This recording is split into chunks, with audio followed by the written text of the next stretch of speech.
Donc moi c'est Thomas, du coup ce que je fais dans la vie c'est coach agile, j'ai bossé dans le mode projet, j'ai fait directeur de projet, directeur de programme, chef de projet, PO, PM et du coup là je suis coach agile, mon client c'est Decathlon j'aime bien appréhender ou bosser sur les sujets d'organisation et donc aujourd'hui je vais vous parler d'équipes flexibles, d'équipes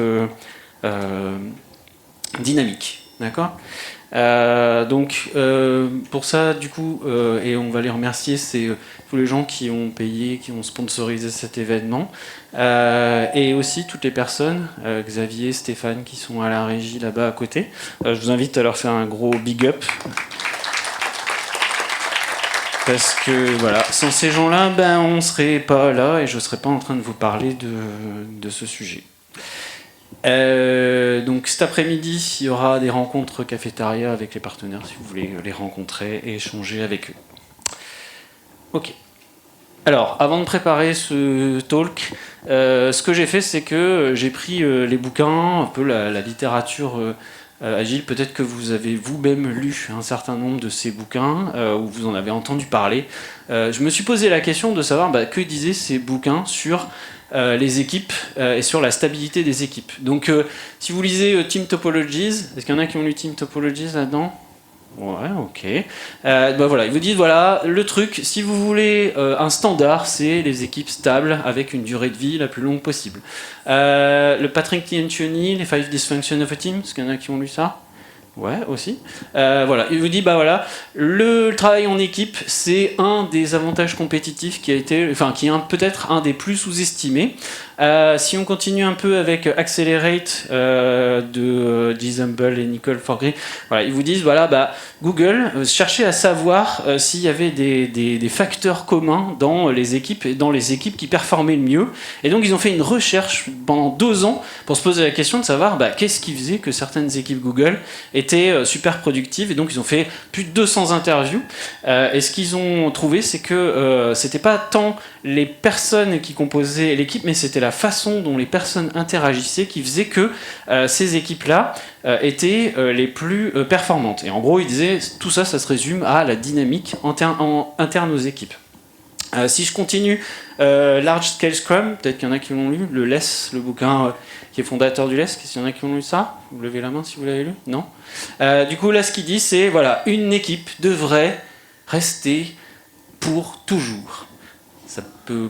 Alors on ne sait pas trop s'il parle de mariage ou de boulot, ça peut paraître idéaliste, vous dites sans déconner, mais les équipes devraient avoir la stabilité si vous voulez faire en sorte qu'elles travaillent le mieux possible.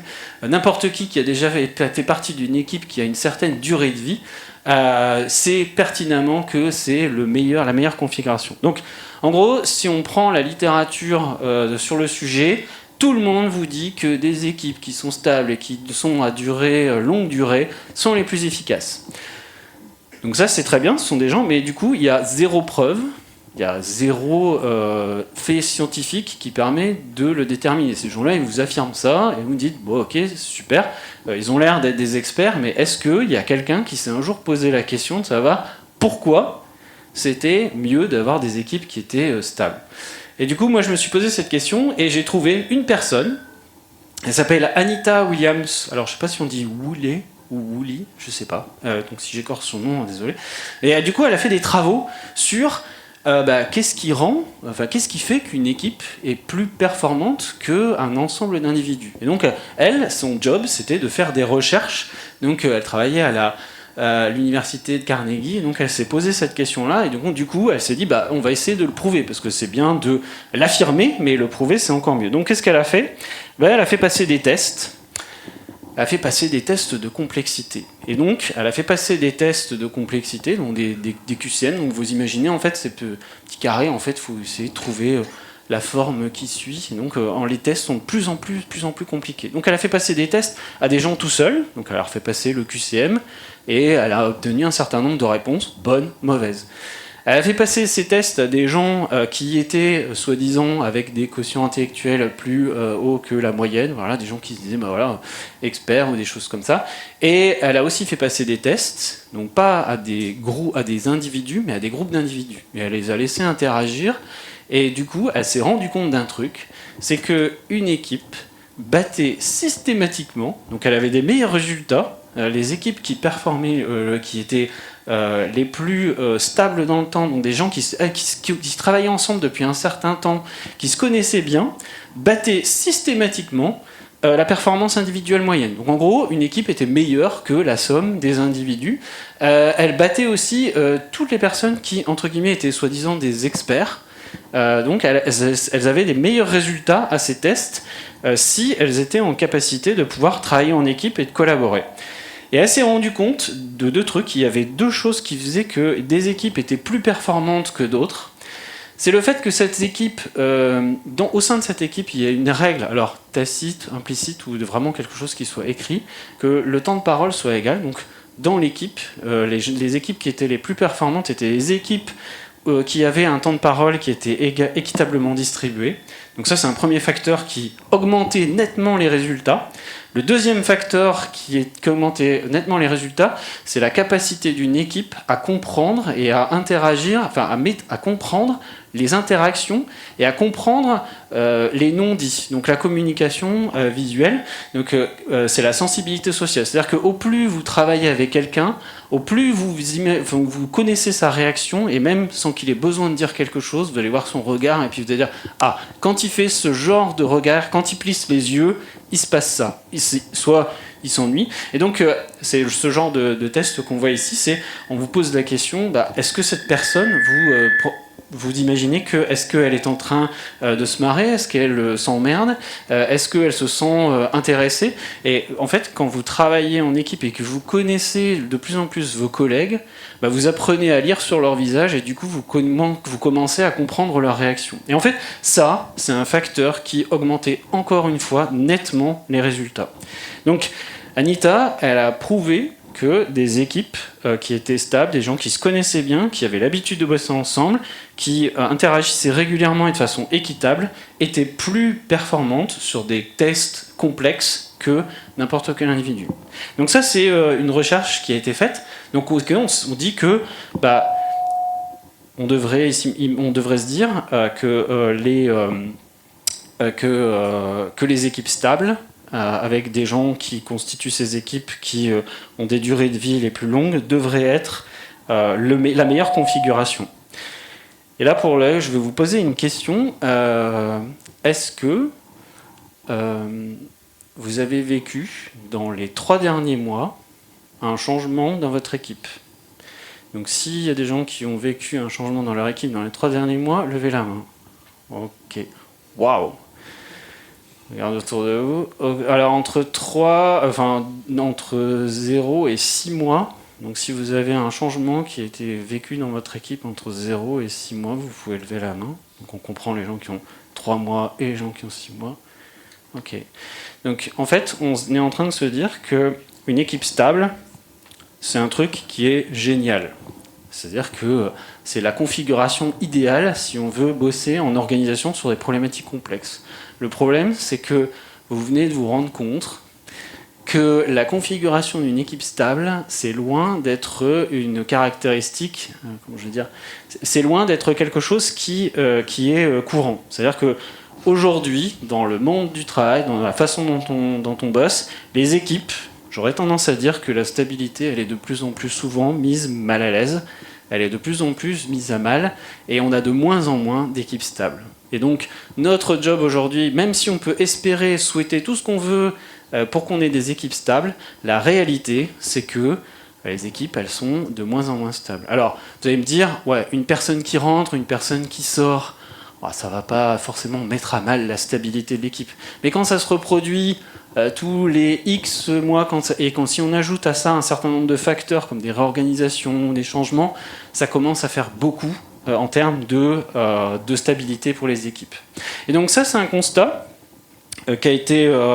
c'est de ce constat-là qu'est parti Heidi Elfand, qui a écrit un bouquin qui s'appelle le Dynamic Reteaming. Et donc dans ce bouquin, elle commence par le même constat qu'on fait là ensemble, c'est que ok, les équipes staff, ça a l'air super, sauf que dans la réalité, ça n'existe pas forcément vraiment.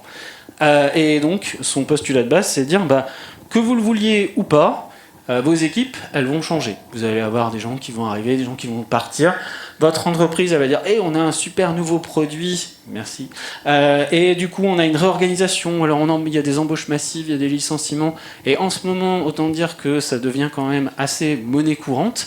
Donc, la stabilité des équipes et leur efficacité, elle est fortement mise à mal. Et donc, Heidi Elfand, elle s'est dit ce qui serait bien, ce serait qu'on arrête de parler d'équipe stable parce que c'est peut-être plus un vœu pieux qu'une vraie réalité du terrain et qu'on commence à parler d'équipe dynamique. Donc, le postulat de Heidi, c'est peut-être de dire, on a parlé beaucoup de ce monde volatile, incertain, chaotique, ambigu.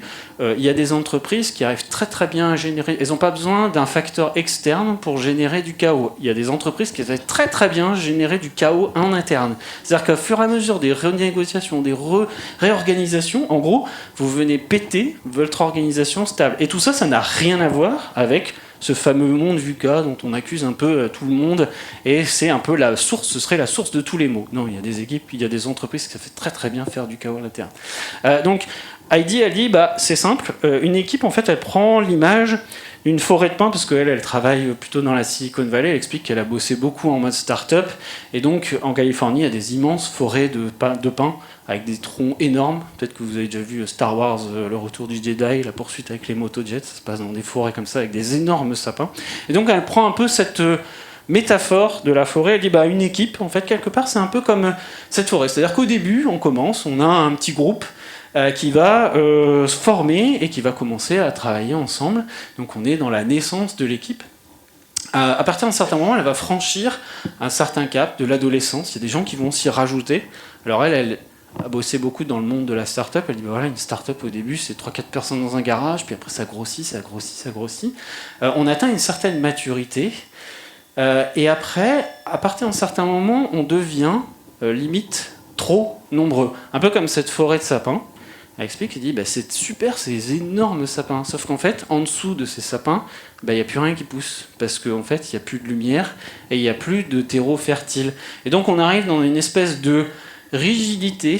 Et là, on commence à se dire que l'équipe, elle est peut-être trop entre soi, elle a peut-être trop vécu ensemble, et on atteint un certain cap de rigidité. Et c'est, pour le monde des startups, c'est un peu ce moment-là où les gens se disent c'est bizarre, je ne me reconnais plus faire partie de cette société, parce que moi j'ai commencé dans une société où on était 4 ou 5 dans un garage, et maintenant quand je croise dans les couloirs, je vois des gens, je sais même pas je savais même pas avec qui je travaillais, c'est des gens, je les reconnais même pas.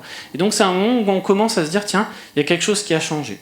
Et donc ce qu'elle dit, elle dit c'est simple, à partir d'un certain moment, il faut entreprendre un processus de destruction créatrice. Donc elle dit en gros, des fois, il faut peut-être couper, élaguer certains sapins, ou diviser, et dire ok, c'est peut-être plus simple si on recrée des plus petites équipes, et si on arrive à rediviser, donc peut-être à créer une deuxième société, ou à diviser les équipes en plus petites équipes. Okay, donc ça, c'est un peu le parti pris de Heidi sur la création et sur les vies des équipes. Et en fait, elle explique, elle dit il y a plusieurs techniques pour faire ce qu'elle appelle du dynamic reteaming. Donc c'est comment on réorganise des équipes. Et il y a plein, voilà, elle montre 4 exemples. Donc il y en a un qui est assez, j'ai envie de dire, commun. Vous connaissez tous, c'est l'arrivée, le départ de la personne, un par un. Donc voilà, on a des gens, ils arrivent, et voilà, ça se fait partie. C'est un procédé de dynamic reteaming. Alors, vous avez certainement vu, quand il y a des gens qui arrivent dans des nouvelles entreprises,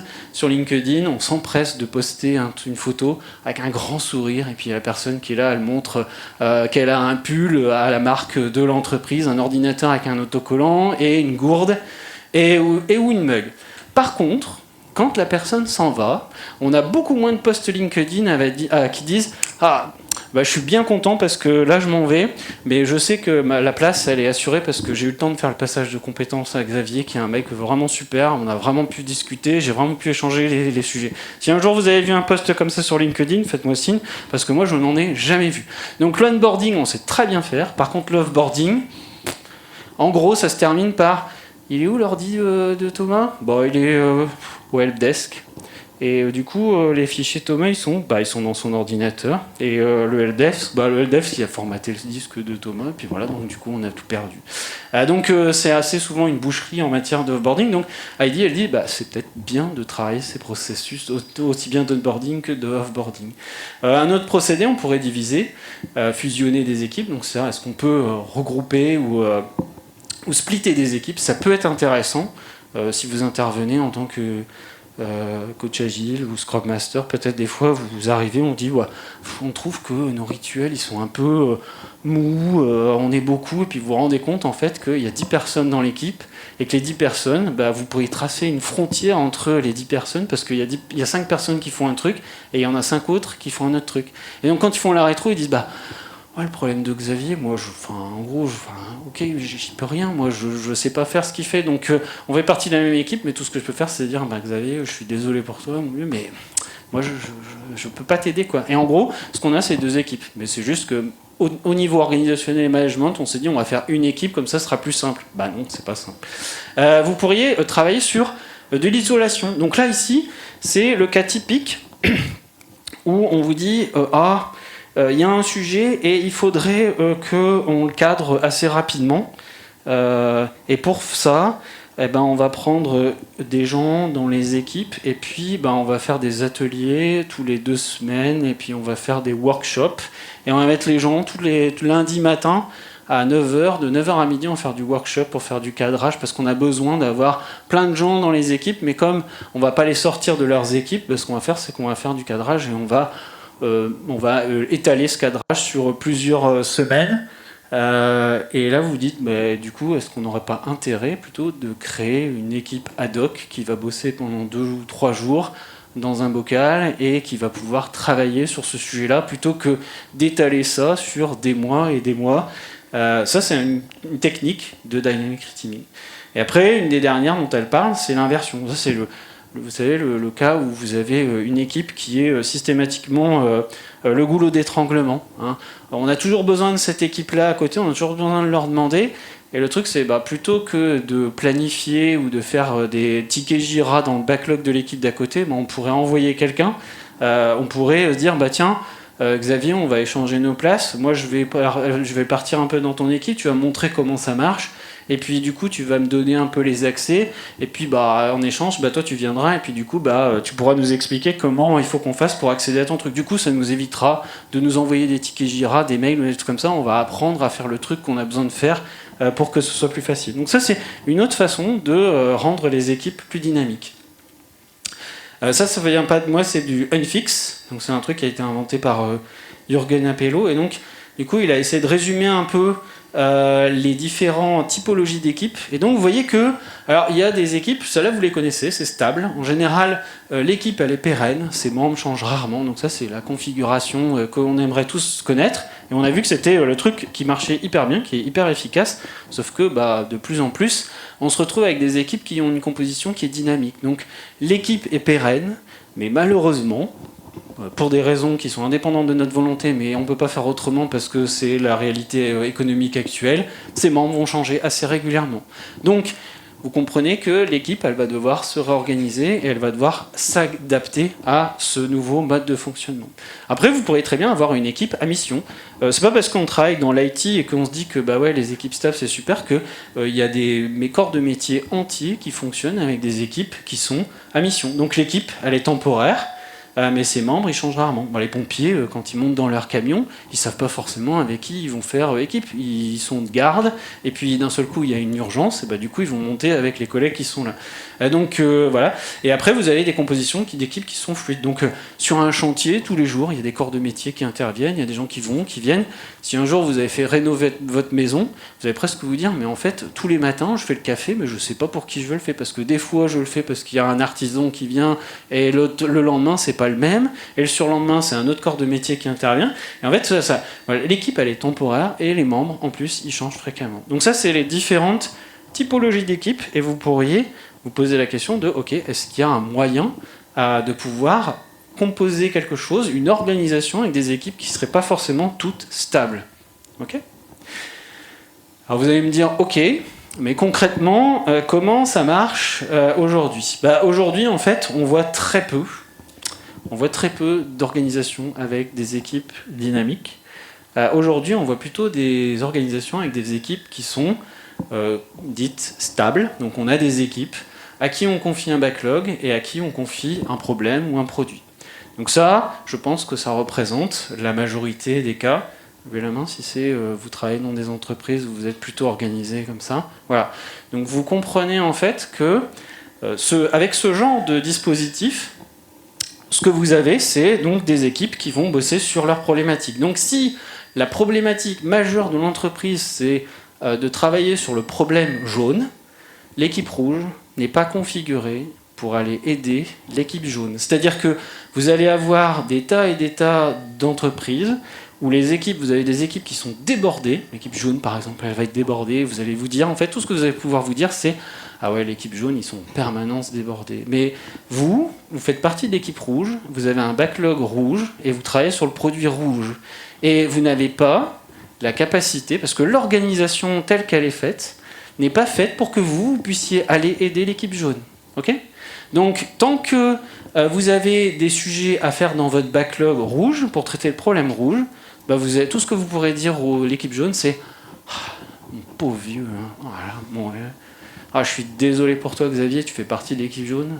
T'es vraiment dans la sauce. Hein. Mais en fait, je peux pas t'aider. L'organisation, elle n'est pas conçue pour aider. Donc, en fait, ce qui se passe, c'est qu'on a des organisations qui sont complètement qui sont statiques. Et quand on vous a vendu cette organisation-là, on vous a dit qu'on a cassé les silos.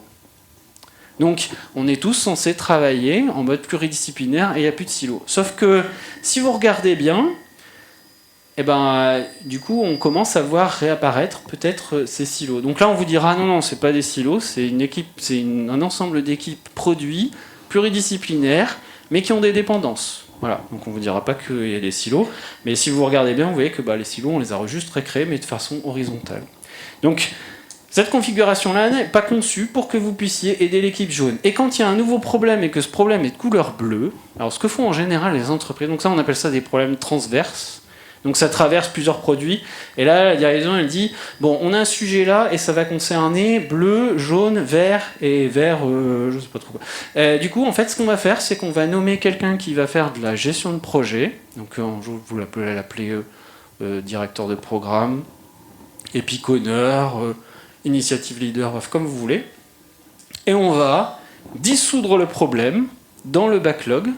Et on va dissoudre aussi le problématique de charge dans les équipes. Donc c'est-à-dire que ici, vous avez constitué un backlog et donc vous allez rajouter une taxe de coordination sur toutes ces équipes-là parce qu'elles vont devoir faire à la fois du vert et aussi un petit peu de bleu. Et il y a des gens dans les équipes qui vont devoir bosser et qui vont se retrouver dans des réunions de coordination, qui vont devoir bosser sur des cadrages et qui vont devoir toutes les 2 semaines faire le fameux copie, les parties en copie pour pouvoir travailler sur ces sujets-là.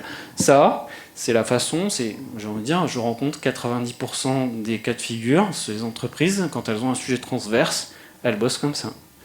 Et levez la main si c'est aussi le cas de votre entreprise. Ouais, ça fait quand même une belle petite majorité. Ok, donc ça c'est comme ça que fonctionnent les entreprises. Et du coup, il y a quelqu'un, alors lui c'est Martin Fowler. Martin Fowler, c'est un mec qui a inventé le extreme programming, entre autres.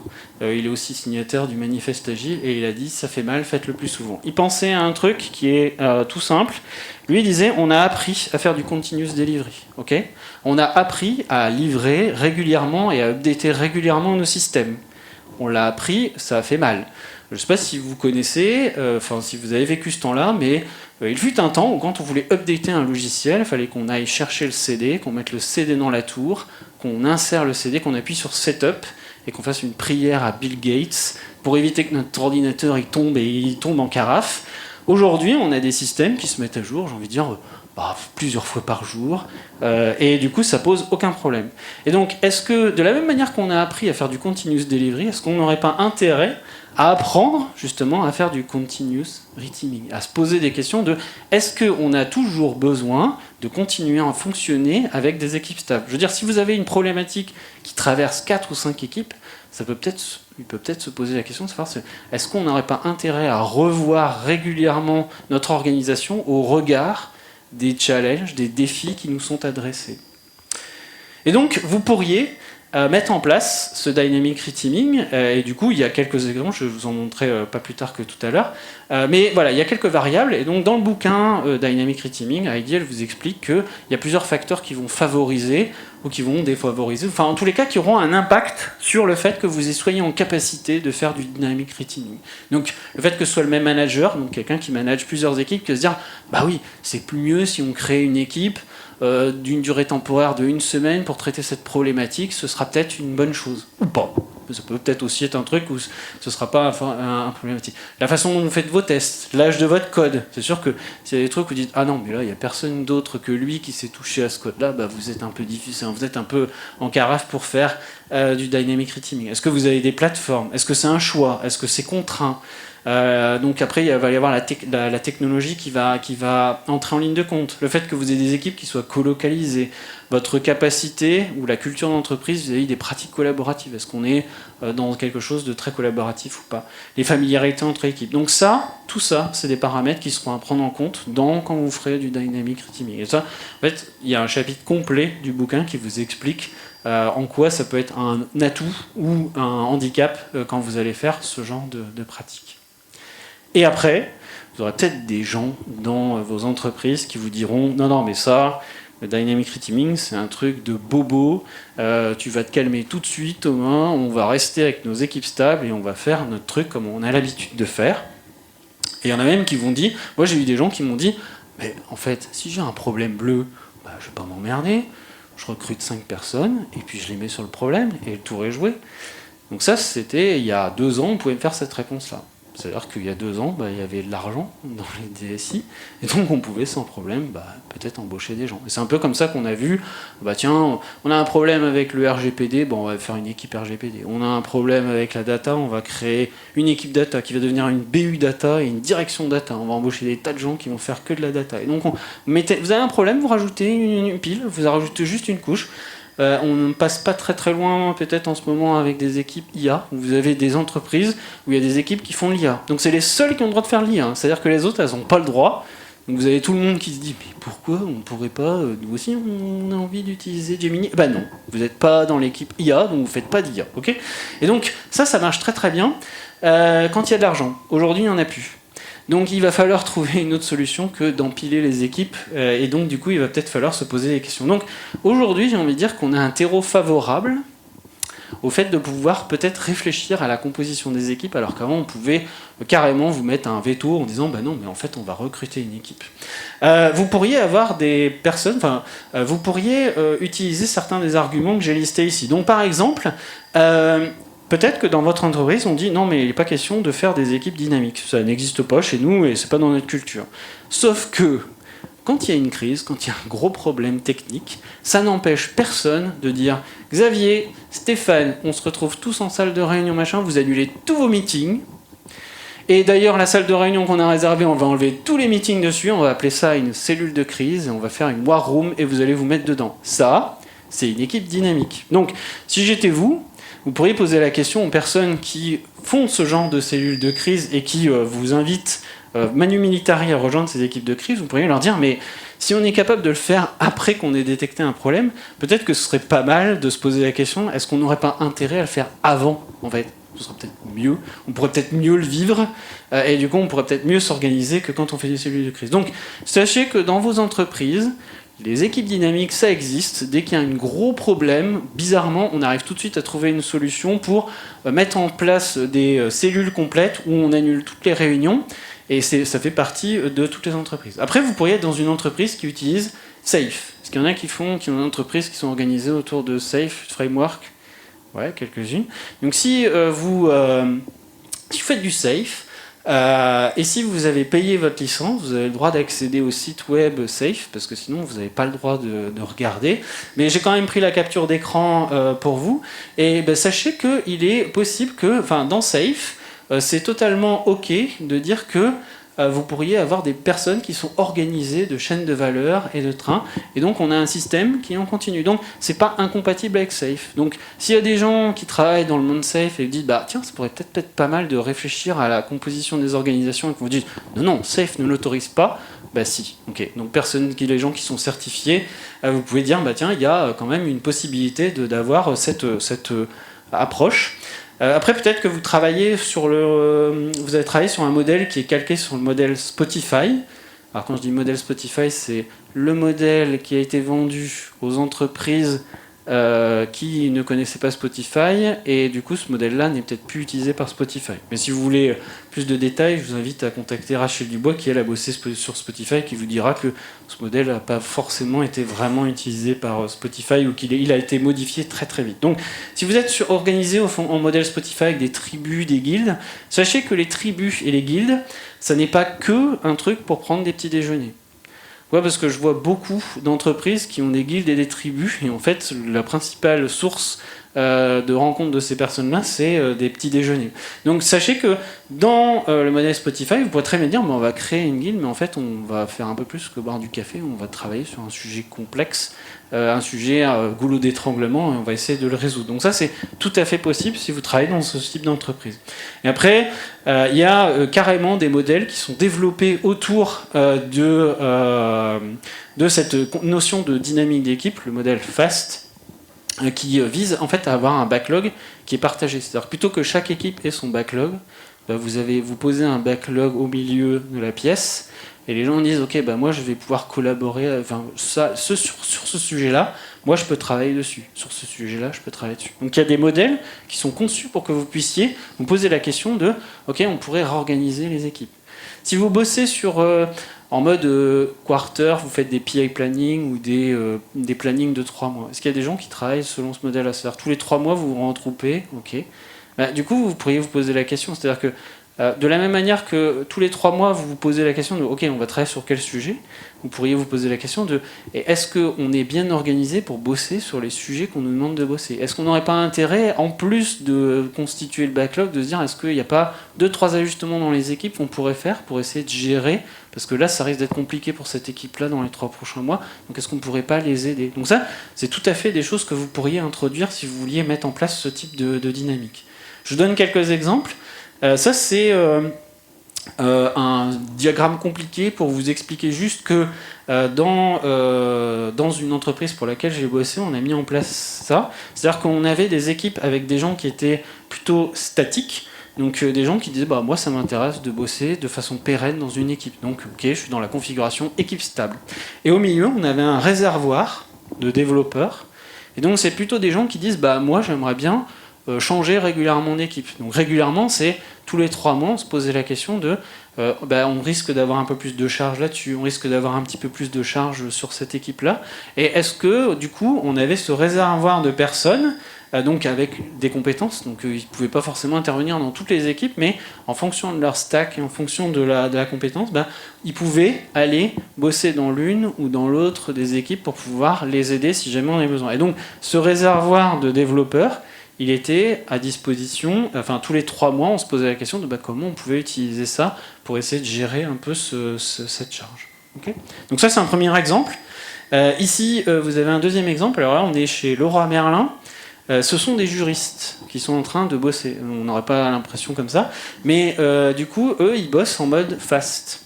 Donc quand vous êtes juriste, il y a un truc qu'il faut savoir, c'est qu'un juriste, c'est quelqu'un qui est spécialiste. Il a un code, il bosse selon il a une spécialité qui est relative au code du travail, au code juridique sur lequel il travaille. Donc vous avez des gens qui sont spécialisés en droit des affaires, en droit social, et donc parfois il existe des sujets. Là, ils étaient en train de travailler sur un sujet de parking végétalisé. C'est-à-dire qu'aujourd'hui, vous n'avez plus le droit de goudronner le parking d'une enseigne parce que c'est un four.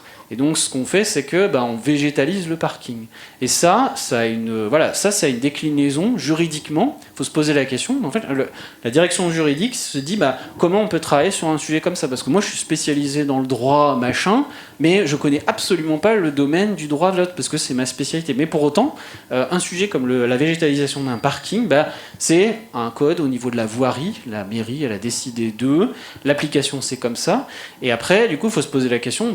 Nous, le Leroy Merlin, on va contractualiser avec des entreprises, on va leur demander de réaliser des travaux pour végétaliser notre parking. Donc il faut qu'on sache quels sont les magasins qui sont concernés, quelles sont les zones qui sont concernées, donc ça c'est le droit qui nous le dit, et puis après il faut qu'on prépare un contrat avec ces sociétés pour qu'elles respectent exactement le contrat, et donc qu'elles fassent en sorte qu'on puisse appliquer que la végétalisation du parking elle soit effective. Donc ça, en fait, ces gens-là, qu'est-ce qu'ils faisaient ? En fait, ils bossaient, ils avaient un backlog commun en disant, voilà, il y a le sujet végétalisation du parking, et quand vous êtes juriste sur un vous dites, moi, je suis spécialiste en droit de la voirie, et du coup, je vais pouvoir bosser là-dessus. Et il y avait quelqu'un qui disait, moi, je suis spécialiste en droit en droit des affaires, et je vais bosser sur le contrat, et je vais récupérer les éléments de la personne qui fait la voirie, et je vais dire, je vais l'intégrer dans le contrat, et qu'on va passer avec la société qui va fabriquer, qui va concevoir le parking, pour qu'en fait, elle puisse respecter de façon précise ce qui est demandé par la boîte. Et donc, ces gens-là s'inscrivaient, et puis après, on décidait de la modalité de travail. Est-ce qu'on a besoin de bosser en asynchrone ? Quand est-ce qu'on a besoin de ce synchro ? Et donc, ces gens-là pouvaient bosser de façon collective ensemble. Donc, vous imaginez là, c'est backlog commun, spécialiste, j'interviens, je peux intervenir dessus, et voilà ce que je vais proposer comme contribution. Un template tout bête, mais qui est, ma foi, fort utile, qui est soit de moi, c'est de l'entreprise Cocan. Eux, ils ont inventé un template de offboarding. Et je me dis, enfin, des gens qui se sont dit, tiens, ça pourrait être pas mal de se poser des questions. On a quelqu'un qui s'en va dans l'équipe, de lui dire, du coup, qu'est-ce qu'il faisait, à quelle réunion il assistait, quels documents il avait, et du coup on se pose toutes ces questions-là pour faciliter ce offboarding. Donc ça a l'air tout bête, mais honnêtement, je n'ai jamais vu des entreprises qui faisaient ce genre de choses, et je me suis dit, pourquoi pas faire en sorte d'avoir ce template et une cadence proposée pour cette transition. Donc en fait, essayer de travailler, encore une fois, on est dans la logique de dynamique, et on est plutôt dans la logique de comment on peut le prévoir plutôt que d'essayer de le subir. Donc concrètement, ce que ça va vous apporter, et donc ça c'est un peu la conclusion du bouquin de Heidi Elfand, c'est que cette logique de dynamique, c'est pas quelque chose qui vient appauvrir l'équipe, au contraire. On comprend qu'une équipe qui a la capacité d'accueillir régulièrement des nouvelles têtes, des nouvelles idées, elle se rafraîchit. Il y a ce processus, vous vous souvenez, dans le schéma de destruction créative, et du coup on est en capacité de rebondir. Et l'équipe, elle est plus solide, elle est plus résiliente aux problèmes, et elle devient moins un goulot d'étranglement parfois pour l'organisation. Vous avez peut-être connu dans vos entreprises des équipes qui sont là depuis trop longtemps. Et les gens qui la composent commencent à devenir un peu ce que j'appelle des divas. C'est-à-dire qu'on ne peut plus leur demander... Elles sont vraiment tellement indispensables, ou elles sont tellement overbookées, qu'à un moment, elles adoptent un comportement qui parfois peut venir freiner l'organisation. Et ça, c'est pourquoi ? Parce qu'en fait, ils sont restés peut-être un peu trop souvent entre soi. Peut-être que vous l'avez rencontré. Et donc, le fait d'avoir ces gens qui vont intégrer les équipes et qui vont pouvoir redonner du sang neuf, ça vous évitera ce bus factor dont elle parle. Donc, les tours d'ivoire de la connaissance. Donc, vous pouvez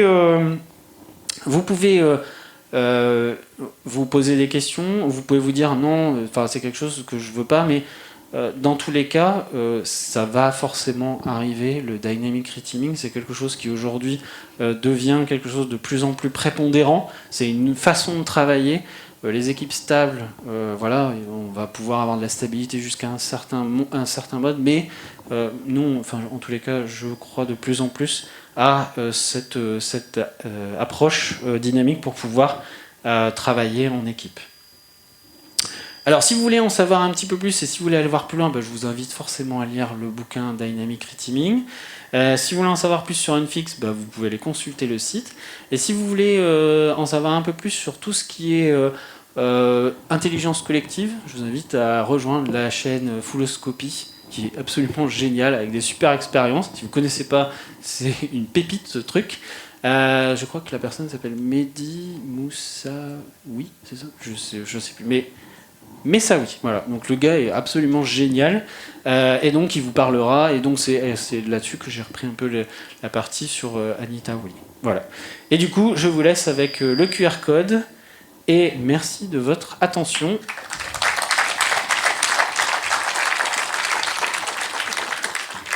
Et si vous êtes, s'il reste du tempo, vas-y. Qu'est-ce qu'il y a ? On m'a On m'a dit d'écarter le micro. Ok, d'accord. Bon. Et du coup, si vous avez des questions, vas-y.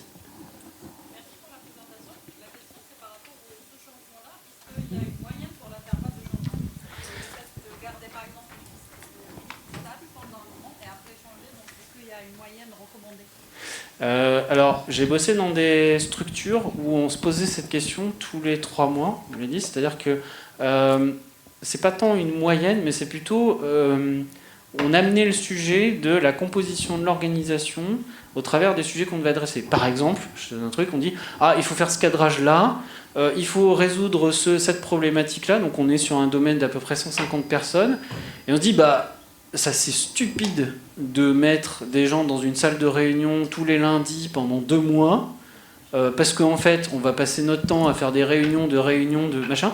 On met tous les gens dans un bocal pendant 2 jours et ils cadrent le sujet.